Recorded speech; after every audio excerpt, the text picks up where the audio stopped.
Hello guys, how are you? Thanks for watching my video.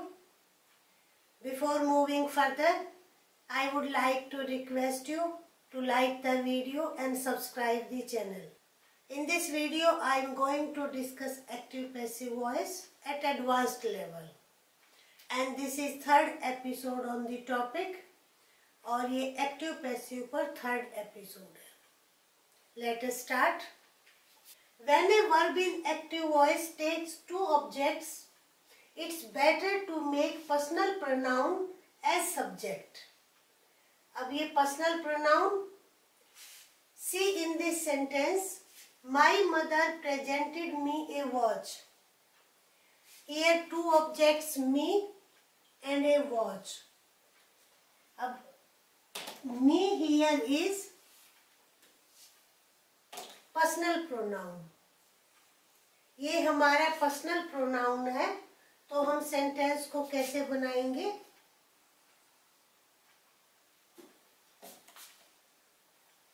I was presented a watch by my mother. सो हमने I को subject बना दिया personal pronoun को. Second object से भी बना सकते हैं, that will not be wrong, वो भी गलत नहीं होगा. अब इसको हम कैसे करेंगे? In this sentence subject is second object. A watch was presented to me by my mother, equally correct, but you will have to add preposition also. To का आपको यूज करना पड़ेगा. Second sentence, here visitors, personal pronoun and monuments, here second object. Here you see in this sentence future tense is there. The visitors will be shown new monuments by the guide. ये personal pronoun से है. अगर आप दूसरा object लेना चाहें तो उससे भी बना सकते हैं. New monuments will be shown to the visitors by the guide. फिर आपको टू का यूज करना पड़ेगा अगर आप सेकेंड ऑब्जेक्ट को लेते हैं. तो ऐसे जब दो ऑब्जेक्ट्स होते हैं तो हम पैसिव में चेंज कर सकते हैं. अब next sentences in double passive. See the sentence, I assure you I will return the money in a month. Here two clauses are there. I assure you, I will return, ये second clause है. यानी कि हमारे पास दो finite verb हैं, तो हमें दोनों को पैसिव में सोचना पड़ेगा. अब इसको हम कैसे करेंगे? देखिए, दोनों क्लॉजेज में टेंसेस भी अलग अलग हैं. इस क्लॉज में प्रेजेंट इंडेफिनिट टेंस एंड इस क्लॉज में future indefinite tense. So how we will change? You are assured the money will be returned in a month. And now you can see here दो passive है, double passive है. here will be returned and are assured. Second sentence, they did not give the thief a fair trial and sent him to prison. In this sentence two clauses are there. ये compound sentence है and both clauses are in past indefinite tense. दोनों ही past indefinite tense में है. The thief was not given fair trial, past indefinite, and was sent to prison. इस type की जो न्यूआंसेज है आपके, वो एरर करेक्शन में टेस्ट किए जाते हैं. सो आप इनको केयरफुली करें.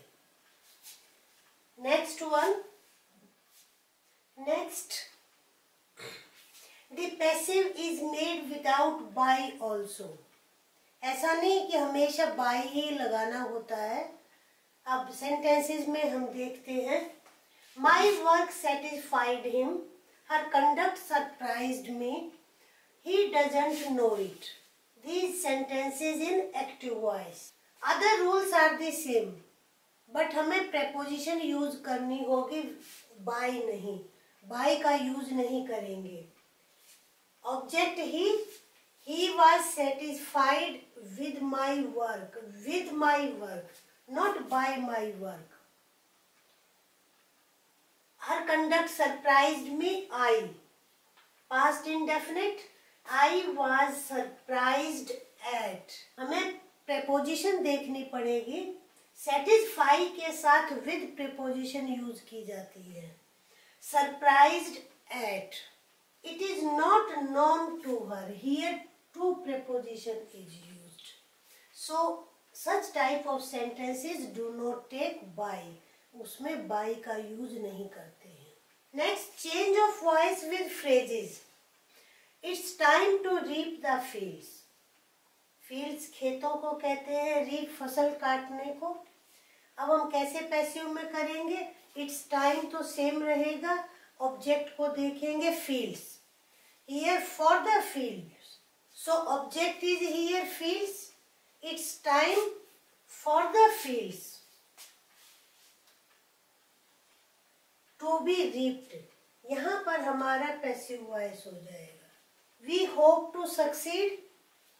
It is hoped. Here in this part passive voice. It is hoped that we will succeed. Next, I want you to publish the book. Though here two objects are there, but sentence passive में हम ऐसे बनाएंगे. I want the book to be published by you. ये तो आपके कि passive में कैसे चेंज होते हैं. अब मैं वो सेंटेंसेस आपको बताने जा रही हूँ जहां पर एजेंट लगाने की आपको जरूरत नहीं है. एजेंट यहाँ पर डूअर ऑफ द वर्क. हम करते हैं ना बाय यू, बाय हिम. अभी मैंने इतने सेंटेंस आपको बताए हैं. किस टाइप के सेंटेंस है? या तो doer of the work is understood. कुछ काम पुलिस करती है, कुछ पब्लिशर करते हैं, कुछ काम कोर्ट करती है, तो अंडरस्टूड है कि ये काम किसने किया है. या फिर ये अननेसेसरी है, एजेंट लगाने की आपको जरूरत ही नहीं है. Some examples here. कुछ मैंने एग्जाम्पल्स दिए हैं. जैसे द थीफ वाज कॉट. अब यहाँ पर बाय द पुलिस कहना जरूरी ही नहीं है. अंडरस्टूड है कि थीफ को कौन पकड़ेगा? पुलिस पकड़ेगी. हाँ, ऐसा हो ना, कोई मॉब है या कोई भीड़ है, people were chasing the thief, फिर आप कहे स्पेसिफिक नाम दे कि उसने पकड़ा या लोगों ने पकड़ा, तब आप दे सकते हैं. वो रॉन्ग भी नहीं है. The village has been deserted. Desert छोड़ देना. अब गांव को छोड़ दिया गया है. अब अंडरस्टूड है. इसमें कौन है doer of the work? People. He was sentenced to death. यानी उसको कैपिटल पनिशमेंट मिली. और पनिशमेंट कौन देता है? कोर्ट देता है. तो आपको यहाँ भी कोई कहने की जरूरत ही नहीं है. अनलेस और अनटिल आप स्पेसिफिकली उसको मेंशन करना चाहिए. His son has been kidnapped. ये काम कौन करता है? Anti social elements. My car is being repaired. Mechanic car को रिपेयर करता है. No need to mention here. The city was heavily bombarded. Enemy is the doer. So यहाँ भी आपको उसको मेंशन करने की जरूरत नहीं है, डूअर ऑफ द वर्क को. तो ऐसे में हम अवॉइड करें, उससे सेंटेंस अच्छा भी लगता है. अब मैं आपको वो सेंटेंस बताने जा रही हूँ जहां पैसिव वॉइस नहीं बन सकता है, और ये भी इम्पोर्टेंट है. When there is reflexive pronoun. Reflexive pronoun my self, her self. अगर आपको डिटेल में चाहिए तो आप इस पर वीडियो देख सकते हैं. I will give you the link. We enjoyed ourselves in sunshine. ये पैसिव में चेंज नहीं हो सकता है. ही शॉट हिमसेल्फ, ये भी नहीं हो सकता है. तो आप ये ध्यान रखें with reflexive pronoun. can't be changed into passive voice. Second, when the object repeats the meaning of verb. जब वर्ब का मीनिंग रिपीट किया जाए तो भी पैसिव में चेंज नहीं होता है. She lived a full life. अब लाइफ लिव का ही रिपीटिशन है। He died a natural death. Death die का repetition. He smiled his thanks. इस टाइप के सेंटेंसेस भी पैसिव में चेंज नहीं हो सकते हैं। Next, when there is intransitive verb, sentence can't be changed into passive voice. Intransitive verb, the verbs which do not take object, sleep, run, ये क्या है? intransitive verb है, ये उसमें चेंज नहीं होंगे passive voice में। The athletes are running, here only active voice. The shampoo sells well, ये आपका इंट्रांजिटिव वर्ब है। लेकिन जैसे सेकंड सेंटेंस है, ये ट्रांजिटिव भी बन सकता है। For example, he is selling shampoo, तब आपका वो ट्रांजिटिव वर्ब बन जाएगा। That sentence can be changed into passive voice. अब in this sentence passive voice, shampoo is being sold by him, but here can't be changed. I hope today you have learnt a lot। और ये इस type के आपके जो points हैं वो test किए जाते हैं एरर करेक्शन में। सो पूरे वीडियो को ध्यान से देखें। Now it's time for home task.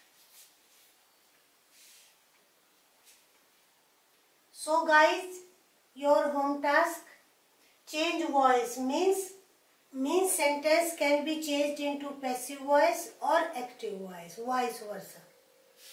The ship was wrecked. They sell wheat by kilos. The judge was asked to be merciful. She was burned to death. I gave the beggar some rice. I hope you enjoyed the video. और बंद करने से पहले like करें, channel को subscribe करें और video को शेयर करें। Okay, thank you.